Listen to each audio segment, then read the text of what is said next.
नमस्कार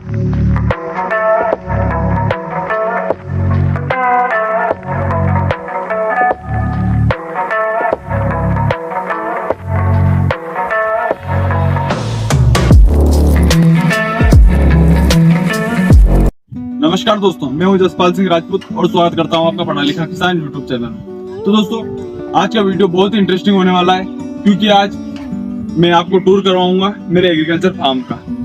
तो दोस्तों, यहाँ पे कुछ सवाल होंगे, कुछ जवाब होंगे क्योंकि ये हमारा फर्स्ट एग्रीकल्चर फार्मिंग ब्लॉग है। तो आइए दोस्तों, शुरू करते हैं। चलिए।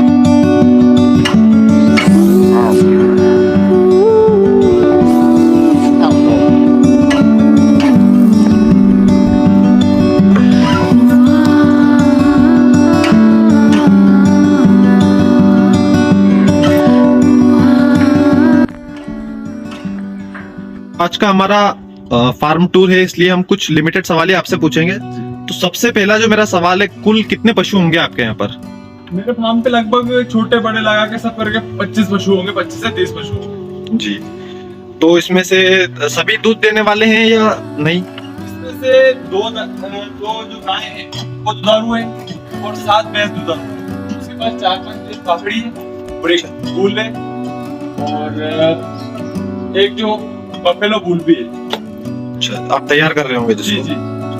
अच्छा, कौन सी ब्रीड का है बफेलो बुल जी? पूरा जी। सबसे पहले मैं पूछना चाहूंगा आपसे कि जो इनका मिल्क प्रोडक्शन होता है सभी का मिला के कितना हो जाता है आपका? ये लगभग एक टाइम का मेरे यहाँ से डेयरी पे जो जा रहा है 30 लीटर के समथिंग जाता है। 30-32 तो दोनों टाइम का 60 लगभग। जी। तो आपकी एक दिन की जो इनकम है वो कितनी हो जाती है इससे? लगभग 3000 रुपए हो जाता है। जी। चलो धन्यवाद। दूसरे सेगमेंट की तरफ चलते हैं। जी बिल्कुल। यहाँ से गुजरते वक्त हमने 2 गाय देखी जो ना कि गिर है ना देसी है। तो इनके बारे में पूछने का कुछ मेरा मन हुआ, तो मैं आपसे सबसे पहले इनके बारे में पूछना चाहूंगा, ये कौन सी ब्रीड है?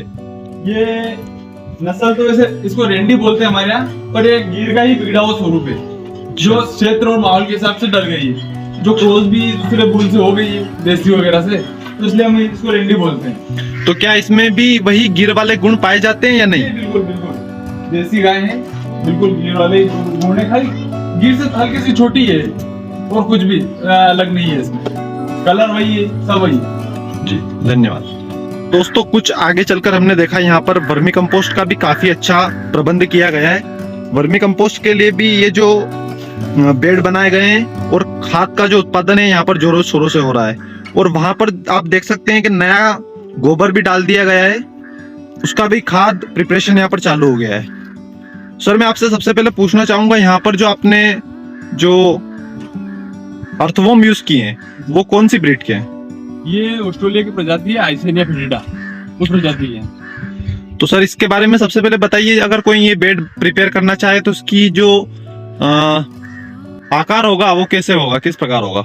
ये अपन एक ईंट की मेड़ बनाएंगे, 4 फीट इसकी चौड़ाई रखेंगे और लंबाई 25 से 30 फीट रखेंगे और नीचे पन्नी बिछा देंगे, अब बरसाती काली जो आती है वो। तो इसके क्या फायदे हैं, मतलब नॉर्मल खाद और इसमें क्या डिफरेंस है? नॉर्मल खाद उसमें बहुत डिफरेंस है सर। तुमने देखो, उसका जो रहता है, अपन डाइट डाल देते हैं तो उसमें मीथेन गैस रहती है, वो क्या अपने खेत में ज्यादा सुइटेबल नहीं रहती है। और जो ये है जो खाद है वर्मी कंपोस्ट वाला, ये जो वर्म से रहते हैं छोटे छोटे, वो खा के जो इसे एग्जैक्ट निकालते हैं, उससे बनता है। उसमें सबसे मेन ये रहती है कि इसमें और कुछ जैसे कि खरपतवार नहीं उगती है। अच्छा। मेन यही है। उसके बाद इसमें जो फॉस्फोरस पाया जाता है, कार्बन पाया जाता है, पोटेशियम पाया जाता है, वो पोषक तत्व रहता है पौधों के लिए और ज्यादा अच्छा रिजल्ट है इसका। अच्छा।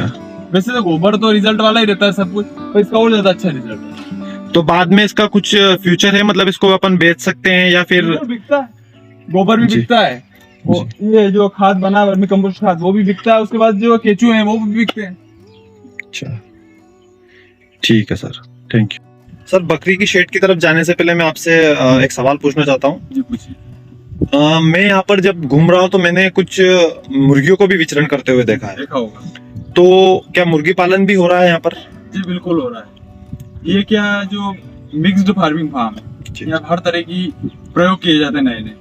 जैसे कि मेरे को बहुत मजा आता है नए नए प्रयोग करने में, खेती बाड़ी से जुड़े रिलेटेड। इससे ये क्या एक तरह से एक साइड जॉब्स है जो आराम से आप खेती बाड़ी के साथ कर सकते हैं। तो ये तो मैंने मजाक मजाक में कर लिया था, तो अब मजा भी आने लगा है।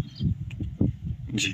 तो अभी बकरी फार्म भी है अपना, तो वो अभी तो बकरियां चरने गई है। वैसे ये क्या हमारे दाताओं को हम कहते हैं कि जो खेती से जुड़े जो उद्योग हैं इसमें कभी घाटा नहीं है, इसको हमेशा करते नए नए करते रहना चाहिए। तो इसलिए अब मेरे को बहुत मजा आता है इस करने में। उसके बाद जैसे मजाक का मैंने बोला आपको, मजाक मजाक कैसे कर लिया, तो अपने यहाँ एक काम करते हैं रमेश जी करके, तो उन्होंने बताया था उनके पास मुर्गियां भी थी। तो मैंने पूछा उनसे कि लगभग एक मुर्गी कॉस्ट कितनी आती है अपन शुरू करें तो उन्होंने बोला 20 रुपए। मैं कैसे, कि उन्होंने बोला कि लो 200 रुपये दो, मैं 10 मुर्गियां दूंगा आपको। तो मैंने 200 रुपये दे दिए। तो वो अंडे लाए और अंडों पे मुर्गी को बिठा दिया। तो लगभग 20 दिन बाद उन्होंने जो बोला था वो करके दिखा दिया। तो जब से मेरे को भी मजा आने लगा इस चीज में, तो वो भी शुरू कर दिया और देखते हैं आगे कौन सा प्रयोग होता है। ठीक है, ठीक है। यहाँ पर काफ़ी समय तक वेट करने के बाद फाइनली बकरियाँ जो है वो भी सब आ चुकी है। तो देखिए यहाँ पर गोट फार्म भी बड़े अच्छे लेवल पे होता है और काफ़ी सारी यहाँ पर बकरियाँ हैं, जो अभी तो पहले तो और भी ज़्यादा थी, अभी थोड़ी कम हो गई है।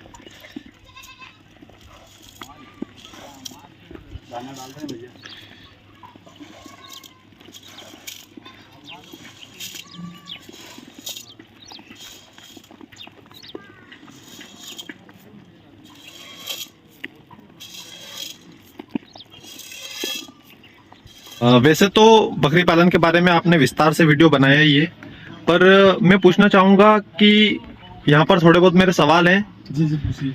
तो आपने भी जो इनको आते ही सबसे पहले क्या दाना डाला है? मैंने मक्का डाली है इनको। अच्छा, मक्का ही क्यों? मक्का इसलिए कि बहुत चाव से खाते हैं और मक्का से वजन बढ़ता है। अच्छा, और थोड़ा सस्ता भी होता है। जी। तो दूसरा सवाल मेरा ये है कि जब आपके पास शेड है, यहाँ पर इनको रुकने की उत्तम व्यवस्था है, तो ये कहाँ मतलब चरने क्यों गई थी बाहर? चरना जो होता है वो स्वास्थ्य की दृष्टि से बहुत अच्छा होता है, और जो चर के आती है तो खाती बड़े चाव से, क्योंकि ये थक जाती है तो भूख लगती है इसको। जैसे खा रही है, कोई नीचे से बिन बिन के बहुत अच्छे से खा रही है, इसलिए हम चरने भेजते हैं। अगला सवाल मेरा ये है कि जैसे हम किसी और पशु को कुछ भी खाने का देते हैं तो किसी टब में या फिर किसी बर्तन में या डाल के देते हैं, तो आपने मैंने देखा आपने जैसे ये आए इनने आपने नीचे ही फेंक दिया, मिट्टी में ही जो दाना फेंक दिया, ऐसा क्यों? ऐसा इसलिए कि ये देख लो आप, इन्वेस्टिगेशन ऑफिसर है जो कांटों में से पत्तियां चुरा के ले आ जाती है। तो यहाँ पे भी देखो जैसे बिन बिन के खा रही है। तो जिसे बनाने वाले हमारा फर्स्ट फार्मिंग ब्लॉग, क्योंकि हम आज हमारा फर्स्ट फार्मिंग ब्लॉग